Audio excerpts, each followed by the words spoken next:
No, they told me to wear garnet, so I had to wear garnet. I'll pick that back up on winning Monday. The statement you guys have made the last couple weeks, you know, beating a number of really impressive teams this year, that's got to say something about, you know, where you guys are headed, what you guys are able to accomplish. Yes, I think we've gotten to a place where we've trimmed the fat off of losing. Like losing to UCLA has helped us just kind of refocus and get back to how we need to play to be successful in this league, in the non-conference play that we scheduled, and then moving into the NCAA tournament. Like you have to figure out ways, and you have to figure out what it is that on any given year, what this team needs to do, what our team needs to do to win. And for us, it's a collective effort. Like it's totally collective from a post standpoint, and then the guards have to play a certain way. And then fortunately for us, we've been able to just mesh the two of them and create something pretty good, because they're totally connected. They totally want each other to be good and make an impact. Hey Dawn, how did you guys overcome the rebound discrepancy, and how are you guys also able to limit their second chance opportunities when they got them? I thought that I thought we fought. We fought. I know Anissa is really, really hard guard. Like she is. And I told our team there isn't anybody that we played this year that's going to play like she plays. No one, right? And I don't think there's going to be another person that plays like her. We were able to just fight, and although we didn't come up with the rebound, we knocked it out. Dead ball situations where we can actually defend and try to box out again. Like, but she had her way with us. But I thought our guards did a really good job at getting rebounding. If we didn't get it, then we were able to establish setting up our defense and trying it again. And fortunately for us, they didn't score a whole lot off of their second chance points after maybe the first or second quarter. We're here and then. What up? What up? Hey Dawn, Sanaya Fagan having another big day. I know you've talked about just her path with you and learning from Aaliyah, learning from Camilla. What have you seen from her really these past 2 to 3 weeks, and her growth, and also just her belief in herself to be a go-to big-time player? I mean, it's been a build-up for her. I think Fagan is now starting to just impose her will and showcase her talent, because she's very, very talented. I said from day one she was probably the most talented post player that we had, and we had Aaliyah. We had just mere talent, and I know we're not utilizing all of her skill set, but you're seeing it. Like, she's been passing the ball incredibly well. She understands what we need. She's a communicator out there on the floor. Like, she's a unifier on the floor. And now her offense is starting to get going for us, and it's coming at a really great time, because, we need points in the paint. We need bigs that are able to face up and sweep and drive on people. And it's been a build up for her. So I'm really happy. Fagan is probably one of my more favorite players, only because she stuck with us in a time and day where it's so much easier to just leave. Like, she could have been starting for someone else.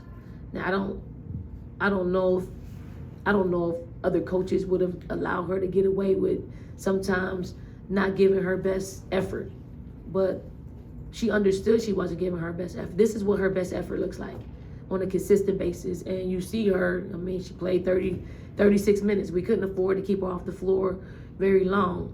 So it's just that, the stick-to-itiveness, the loyalty, and her parents are great people who, yeah, they wanted her to play more. Yes, they had questions throughout the whole process, but at the end of the day, they knew the talent that their daughter had, and they knew that if she stayed here, that we were going to pull it out of her. We're not going to just give her. I could have given her time and, smoothed it over, but no, I mean, she could take what we were dishing out, and that is, no, you're not gonna settle.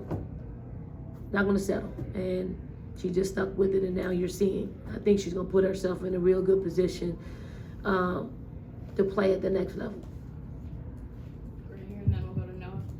Dawn, I got two quick ones for you. First one, it looked like you guys were going after the LSU stars early on in that game on the offensive end. You're going after Flage a little bit, going after Morrow. Was that an effort to try to get some tired legs towards the back half of that game?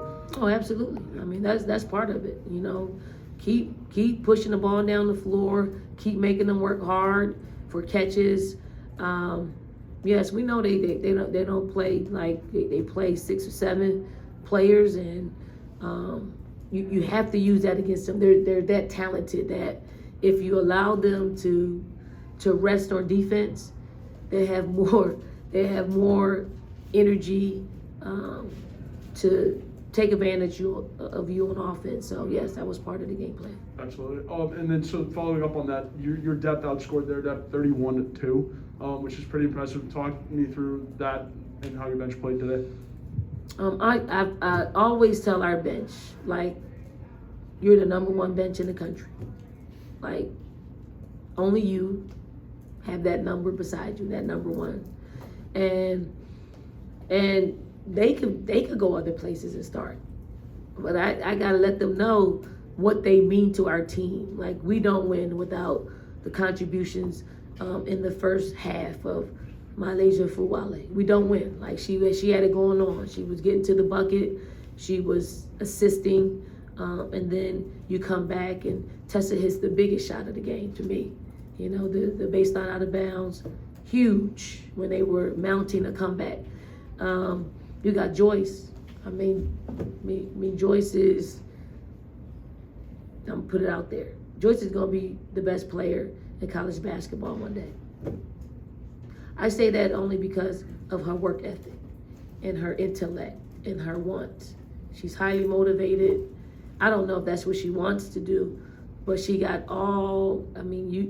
she's very Aaliyah-like when it comes to what she pours into her game. So a lot of times basketball will repay you in such a way that you become the best player in the country. In the back of Noah. Well, Dawn, you started to answer my question. Joyce, I feel like, is the most casual leading point scorer in the country. She's obviously doing this off the bench as a freshman and through this loaded schedule. Obviously, long term, she's got great goals. But for this team and for the playoff run you want to go on, what can she be for this team? Just that, Joyce injects what we need. She has the physical presence to guard. She has the moxie to guard. She plays with huge bravado on both sides of the basketball. She believes if she's got a smaller person on her or a bigger person that she's going to score, right? She defends. She's unafraid. So, what she can keep giving us is what she's giving us. And she plays the right way. She makes good basketball decisions. And that's why she's able to be as efficient as she's been over the past couple of games. And, now she can add this to her belt. Picked up her third foul early in the third quarter. And I wanted to take her out. But I also wanted to keep her in because of her presence. And she just said, let me stay in, I'm good. And when a player says that, it's a trust thing at that point. I got to trust her to not get into foul trouble. And then she got to trust me to know that I let her stay out there. So she doesn't want to, she didn't want to put me in a position where I can't trust her. So it was huge. It was great for her to play through that. Coach, obviously a good defensive performance tonight, and that's a physical talent and physical positive, but can you talk about how it's also a mental strength to kind of frustrate opponents and get in their head, especially in big games like this? I don't think we frustrated them at all. I mean, they are a team that's probably, mentally tough. Like, they play with bravado. They play to win. They seem to turn the page. For us, we have to play that way. We have to be disruptive. We have to force people to have to turn the page and turn the page quickly, or else, we could see it happening out there on the court. I didn't see it happening out there on the court against LSU. They next paged it, and I mean, they got it down to a 3-possession game. So we know that they're never going to give up. But a part of who we are is to disrupt offenses. All right, right here in the back, and then we'll wrap it up over here. Dawn, Raven was just in here talking about how the FAMs at CLA tonight were the sixth man. Based off tonight, do you think there was anything special from the crowd tonight? Extra special? That's probably the loudest that it's been. And I know some people may argue that, maybe a UConn situation might have been louder, but I mean, for them on a Friday night at 5 p.m. to pack the house, to change their plans because some people flew in to see the game on Thursday and it got pushed back. Quite incredible. I will never get tired of this place being full and them cheering us on, and I'll never tire of just showing my appreciation for them because, it takes money, it takes time, it takes all of those things to prepare to come watch us play, and I hope we've, made it worth their while, and I hope that they got more than what they dished out monetarily. All right, thank you, Coach. That's it. Thank you. Thank you, Dawn. Give it up for Maddie, y'all. He did a great job. Good job, Maddie. Good job. Diana, who?